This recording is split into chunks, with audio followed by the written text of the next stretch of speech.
नमस्कार। आज बात करते हैं आयुर्वेद की। पर इसे सिर्फ एक इलाज का तरीका मत समझिए। ये तो ज्ञान की एक ऐसी कहानी है जो युगों पहले देवताओं से शुरू हुई, फिर ऋषियों तक पहुंची और आखिरकार हम इंसानों के लिए धरती पर उतरी।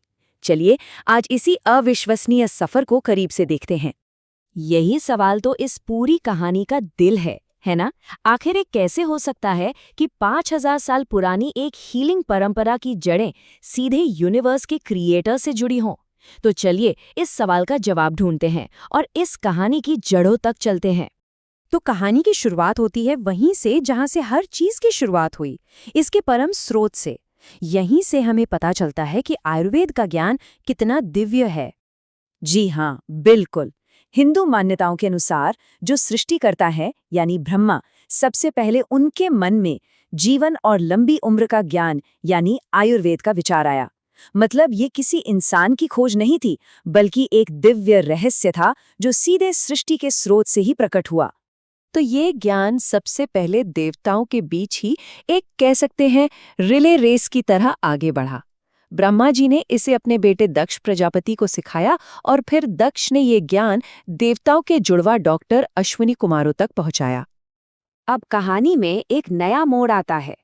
यहाँ एंट्री होती है उन जुड़वा डॉक्टरों की और साथ ही एक बहुत शक्तिशाली देवता की। ये अश्विनी कुमार जो सूर्य देव के बेटे थे, अपने हीलिंग स्किल्स के लिए इतने फेमस हो गए कि उन्हें देवताओं का डॉक्टर कहा जाने लगा।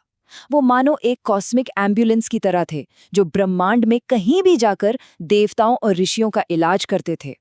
लेकिन जहां प्रसिद्धि होती है वहां थोड़ी बहुत ईर्ष्या भी आ ही जाती है ना? और यहां भी कुछ ऐसा ही हुआ।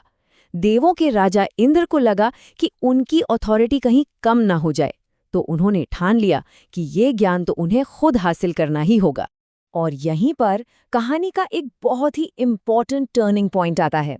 इंद्र ने अपनी अथॉरिटी बनाए रखने के लिए अश्विनी कुमारों से आयुर्वेद के सारे रहस्य सीख लिए। उनका ये कदम इस ज्ञान की दिशा हमेशा के लिए बदलने वाला था। यहाँ से शुरू होता है वो सफर जहाँ ये दिव्य ज्ञान स्वर्ग से उतरकर हम जैसे नश्वर लोगों के लिए यानी इंसानों के लिए धरती पर आता है। इंद्र ने देखा कि पृथ्वी पर लोग तरह तरह के दुखों और बीमारियों से जूझ रहे हैं और उन्होंने फैसला किया कि इस ज्ञान की सबसे ज्यादा जरूरत तो धरती पर है। और इसी सोच के साथ आयुर्वेद की दो मेन ब्रांचेस यानी शाखाओं की नींव पड़ी। तो देखिए यहाँ पर ज्ञान की दो अलग अलग धाराएं बन गई। एक थी मेडिसिन यानी काय चिकित्सा। इसका ज्ञान इंद्र ने ऋषि भारद्वाज को दिया और भारद्वाज से ये आत्रेय पुनर्वसु तक पहुंचा। और दूसरी धारा थी सर्जरी यानी शल्यतंत्र। इसका ज्ञान इंद्र ने सीधे दिव्य सर्जन धन्वंतरी को दिया, जिन्हें सर्जरी का देवता भी माना जाता है। अब एक बहुत बड़ा सवाल था, ये जो ज्ञान सिर्फ बोलकर सुनकर एक गुरु से शिष्य तक जा रहा था, उसे हमेशा के लिए कैसे सहेजा जाए? तो चलिए देखते हैं कि कैसे ये ज्ञान पहली बार लिखा गया। देखिए, देवताओं की याददाश्त तो कमाल की थी, लेकिन हम इंसानों का क्या? हमें चीजें भूल जाती हैं। और यही बात आत्रेय पुनर्वसु के शिष्यों को भी समझ आई। उन्हीं में से एक बहुत ही होनहार छात्र थे अग्निवेश। उन्होंने जिम्मेदारी उठाई कि गुरु जो भी सिखा रहे हैं उसे लिखा जाना चाहिए। ये जानना कितना दिलचस्प है, अग्निवेश ने जो ग्रंथ तैयार किया उसका नाम था अग्निवेश तंत्र। और फिर सदियों बाद ऋषि चरक ने इसी ग्रंथ को एडिट और रिफाइन किया और उसे नाम दिया चरक संहिता। सोचिए, एक स्टूडेंट के नोट्स आगे चलकर आयुर्वेद की सबसे जरूरी किताबों में से एक बन गए। और बिल्कुल इसी तरह सर्जरी की दुनिया में भी ज्ञान को कलमबद्ध किया गया। भगवान धन्वंतरी के शिष्य थे सुश्रुत और उन्होंने अपने गुरु से सीखी सारी बातों को सुश्रुत संहिता नाम के ग्रंथ में लिखा। ये सर्जरी की टेक्निक्स पर एक डिटेल्ड किताब है। सुश्रुत को आज भी फादर ऑफ सर्जरी यानी शल्य चिकित्सा का जनक माना जाता है। और ये कोई छोटी बात नहीं है। आज से हजारों साल पहले राइनोप्लास्टी यानी नाक की सर्जरी, मोतियाबिंद का ऑपरेशन, इन सब चीजों के बारे में लिखना सच में हैरान कर देने वाला है। तो ये तो थी ज्ञान के सफर की कहानी, पर आखिर ये ज्ञान है क्या? इसका मूल सिद्धांत क्या है? चलिए अब उस पर आते हैं। आयुर्वेद का पूरा फलसफा एक शब्द में सिमट जाता है, संतुलन।